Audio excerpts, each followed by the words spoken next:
programa de hoy, Papa Francisco alienta a religiosos a renovar su consagración con entusiasmo y fidelidad.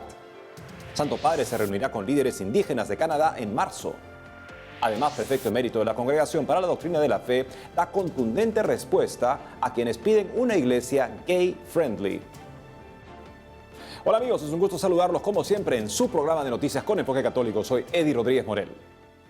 Iniciamos el programa con noticias del Papa Francisco, quien en el marco de la fiesta de la Presentación del Señor y la Jornada Mundial de la Vida Consagrada, celebró una solemne misa en la que alentó a todos los religiosos a renovar su consagración con entusiasmo y fidelidad.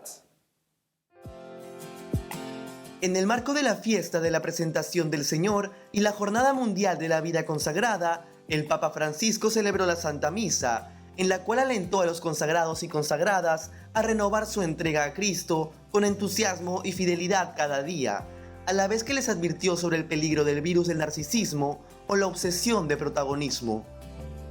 En ese sentido, el Santo Padre recordó que hace 40 días se celebró la Natividad del Señor y bendijo las velas que los fieles tenían encendidas, mientras que la Basílica de San Pedro estaba iluminada con una luz tenue.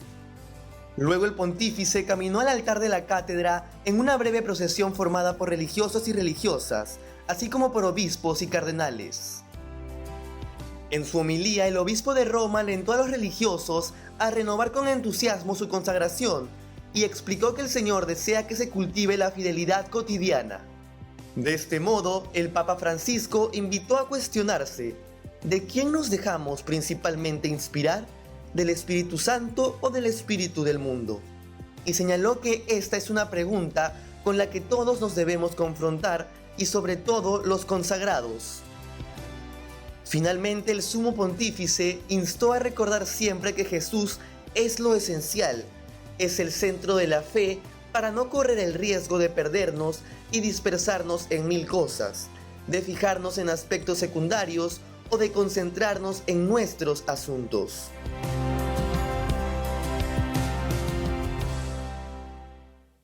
En otros ámbitos, esta semana fue anunciado que el Papa Francisco se reunirá con líderes indígenas de Canadá en marzo.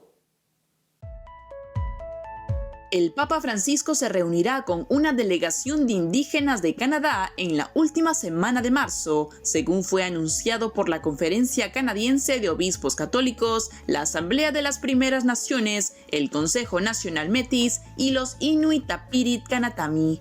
De acuerdo a lo indicado en una declaración conjunta, en estrecha colaboración con el Vaticano, el Santo Padre ahora tiene programado reunirse con delegaciones indígenas durante la semana del 28 de marzo de 2022. Como se recuerda, esta visita estaba inicialmente programada para diciembre de 2021, pero se pospuso debido a un aumento en los casos de coronavirus. El encuentro estuvo en proceso desde junio de 2021, luego del descubrimiento de lo que serían tumbas sin marcar en el sitio de antiguas escuelas residenciales.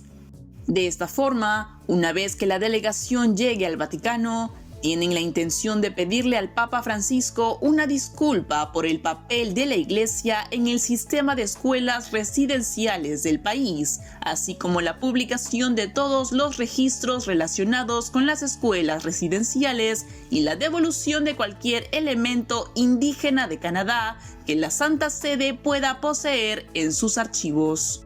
Cabe señalar que este viaje, planificado para la última semana de marzo, estará sujeto a cambios si la situación de COVID-19 empeora.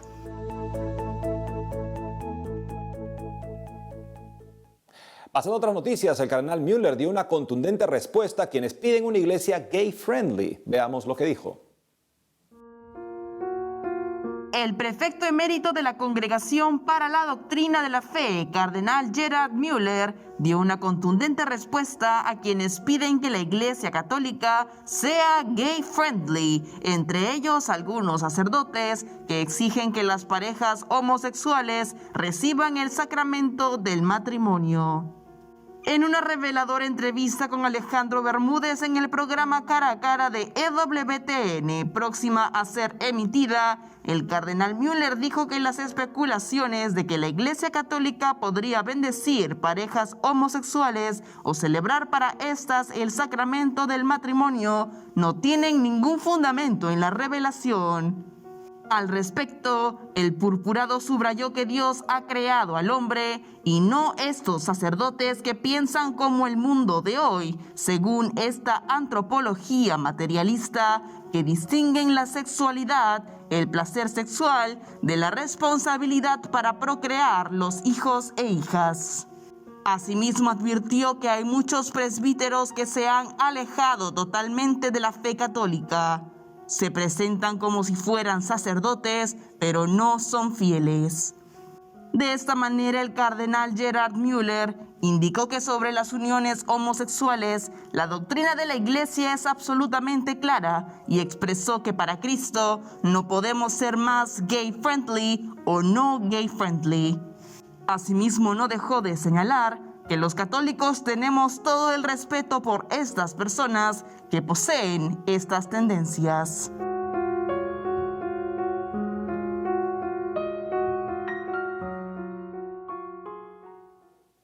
En otras informaciones, en España, el arzobispo de Madrid anunció que el Papa Francisco concedió a su archidiócesis un año santo jubilar en memoria de San Isidro Labrador.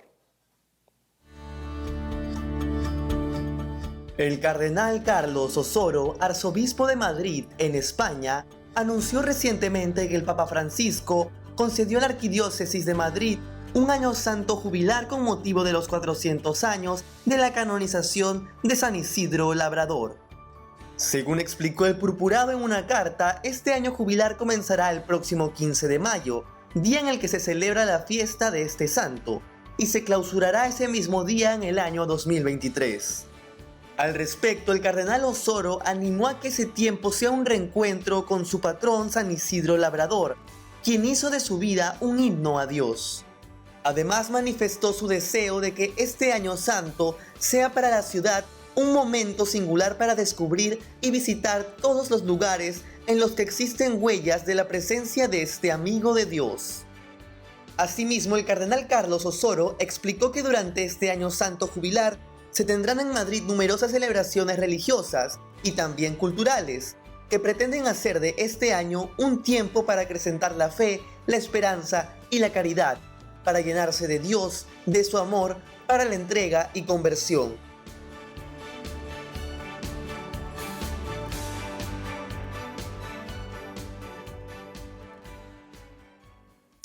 Y nos conectamos de inmediato con nuestra corresponsal en Colombia, Lida Lozada, quien nos informará de las amenazas y vetos que están recibiendo el obispo y las comunidades de Buenaventura por parte de grupos ilegales. Adelante, Lida.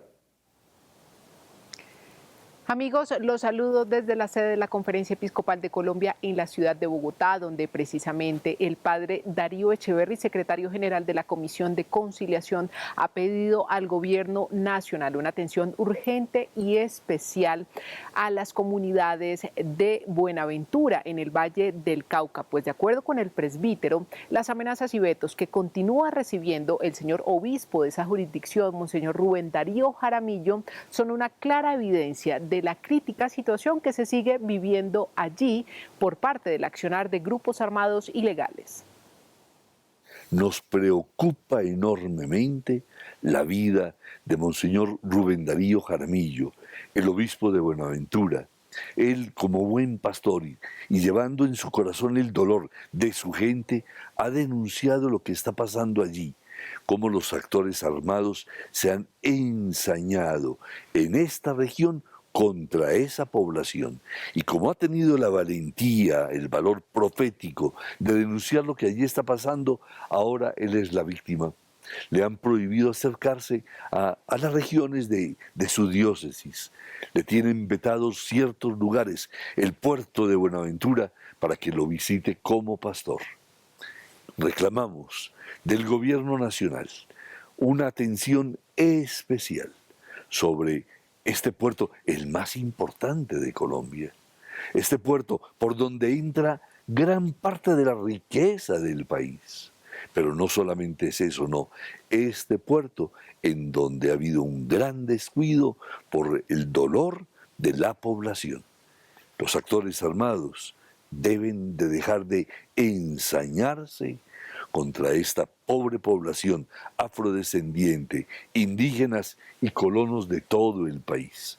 Que haya paz en Buenaventura, que cese esa triste guerra. Y en otras noticias, buscando fortalecer los procesos formativos que se desarrollan en los 52 seminarios mayores del país a partir de esta fase de implementación de la Ratio Nationalis, que fue avalada por la Congregación del Clero y aprobada por el Episcopado en 2018, la Conferencia Episcopal, a través de su Departamento de Ministerios Ordenados y Vida Consagrada, ha convocado de manera virtual alrededor de 120 personas que conforman los equipos de formación de estos seminarios y de algunas comunidades religiosas del país.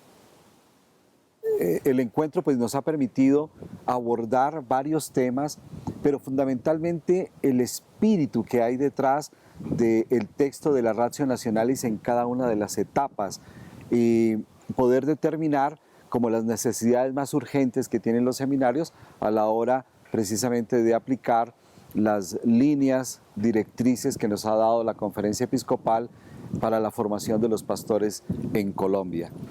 La riqueza de este encuentro, más allá del texto que todos lo tienen, lo conocen, como lo han solicitado también en otras conferencias episcopales en América Latina, la riqueza ha sido precisamente compartir experiencias, el hecho de ir haciendo un trabajo de implementación en la etapa propedéutica, discipular, configuradora, y de síntesis vocacional, nos ha permitido detectar cómo hemos ido entrando en un lenguaje nuevo en los procesos formativos de los seminarios y a la vez se ha ido captando la necesidad de vivir esta experiencia por etapas formativas que nos ayudan precisamente al crecimiento humano y espiritual de los candidatos a los ministerios ordenados. Y durante 2 días en el municipio de Chachagüí, departamento de Nariño, se reunieron los delegados de la Pastoral Juvenil de la región suroccidente del país, que comprende las jurisdicciones eclesiásticas de Guapi, Tumaco, Ipiales, Pasto y Popayán, para concertar una agenda de trabajo común que permita potenciar la tarea de evangelización de los jóvenes de estos territorios en el 2022. Nos hemos propuesto como tarea principal conocernos y hacer una reflexión profunda, conocer el contexto de nuestros jóvenes, conocer la realidad de nuestros jóvenes, para poder responder de una mejor manera a la tarea que el Señor nos pide o a la cual nos ha llamado. Para eso nos hemos propuesto durante 6 meses tener en cuenta o tratar de acercarnos de la mejor manera a nuestros jóvenes, en las diferentes jurisdicciones, pero también considerando y teniendo en cuenta un camino que ya se hizo desde el anterior año, que se está haciendo desde el anterior año, y que es la respuesta que hemos dado, como todas las diócesis, obviamente, o en el camino sinodal al cual nos ha invitado el Papa Francisco. Sabemos que ahí hay un material bastante importante, sabemos que ya se ha hecho un proceso de escucha que no podemos dejar a un lado. Y una vez que tengamos ya un conocimiento y un acercamiento a nuestra realidad, en nuestro contexto, en cada una de nuestras jurisdicciones, nos volveremos a encontrar como Pastoral Juvenil Regional para empezar a planear y organizar algunas acciones y planes de formación que podamos tener en común y en conjunto sin desconocer la realidad de cada jurisdicción. Hasta aquí las principales noticias de la Iglesia Católica desde Colombia. Continuaremos trabajando para compartirles más información. Adelante, estudio. Gracias, Lida. Amigos, tenemos que hacer una pausa, pero al volver, exministra podría ir a prisión por tuitear frase de la Biblia sobre la homosexualidad. Además, en España, durante vigilia de oración por San Valentín, bendecirán a novios, matrimonios y embarazadas. Ya retornamos con más noticias con Enfoque Católico.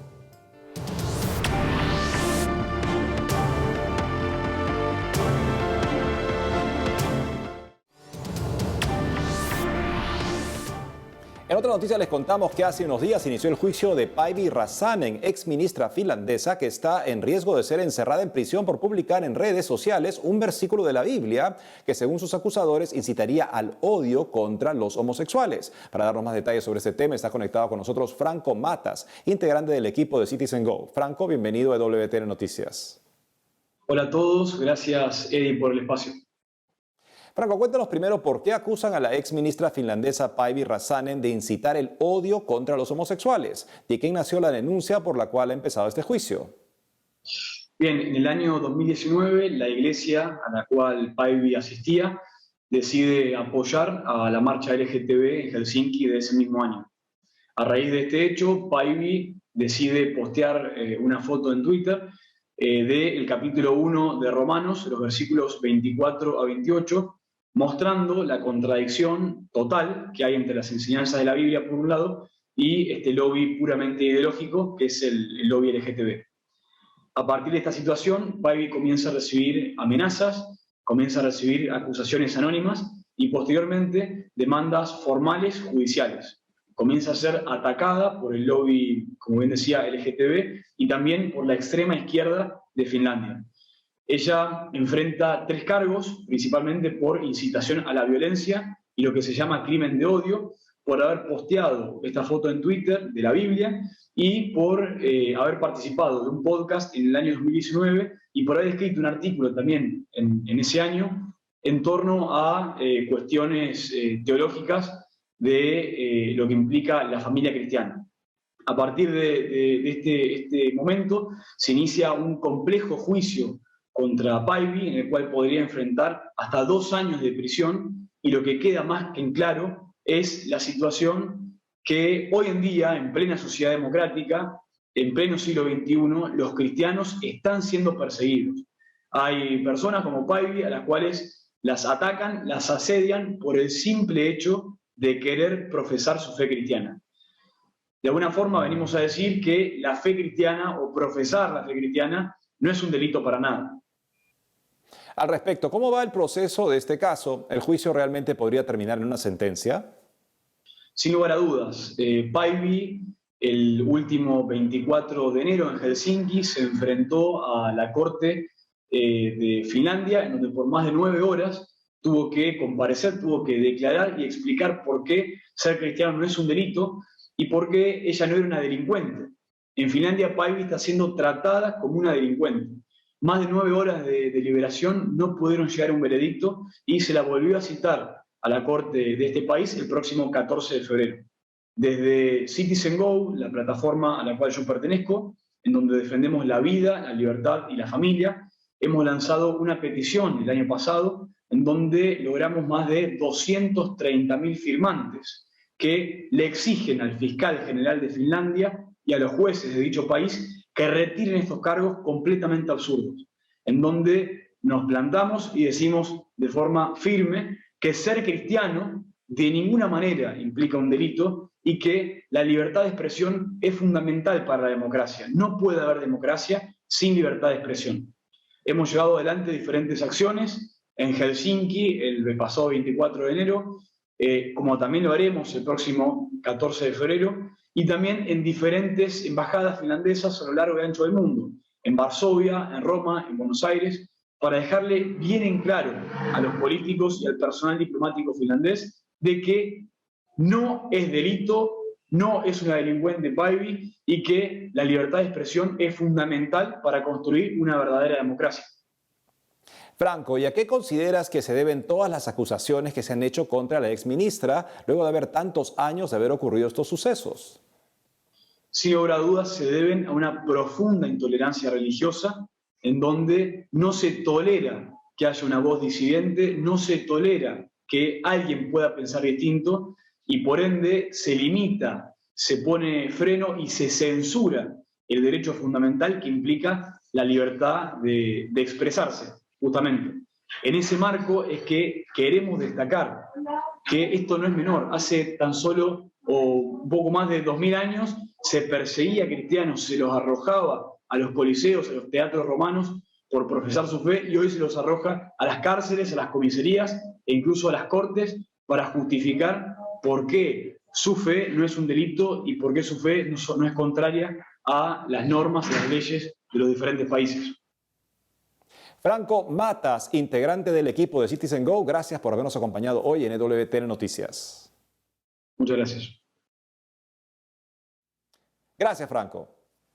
En otras informaciones, el Obispado de Alcalá de Henares en España está organizando una vigilia de oración en la que se bendecirán novios, matrimonios y embarazadas.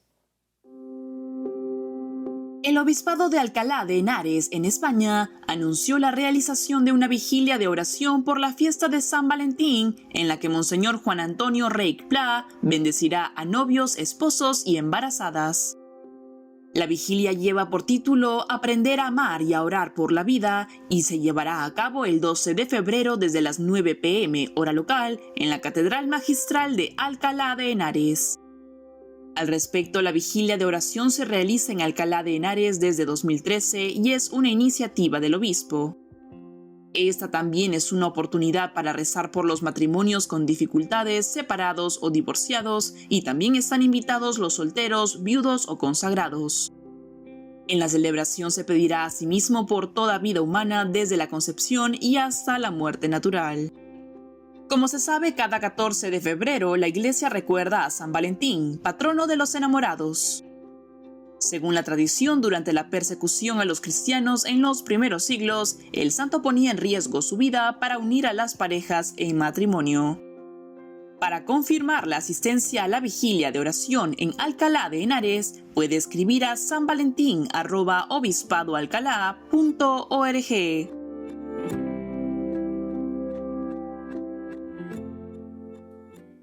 Ahora les contamos que la distribuidora European Dreams Factory anunció el próximo estreno de Parasebe, Retrato de una Semana Santa, un documental que busca transmitir el esplendor y belleza de este tiempo litúrgico desde la perspectiva de los fieles católicos. La película es un largometraje documental que narra audiovisualmente cómo los fieles católicos de Sevilla, en España, vivieron cada Cuaresma y Semana Santa durante los últimos 10 años. Veamos algunos de los detalles en el siguiente tráiler.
Y nos vamos de inmediato hasta Chile, donde Giselle Vargas nos informará de un apostolado mariano que surgió de un pedido de San Juan Pablo II cuando visitó el país. Adelante, Giselle.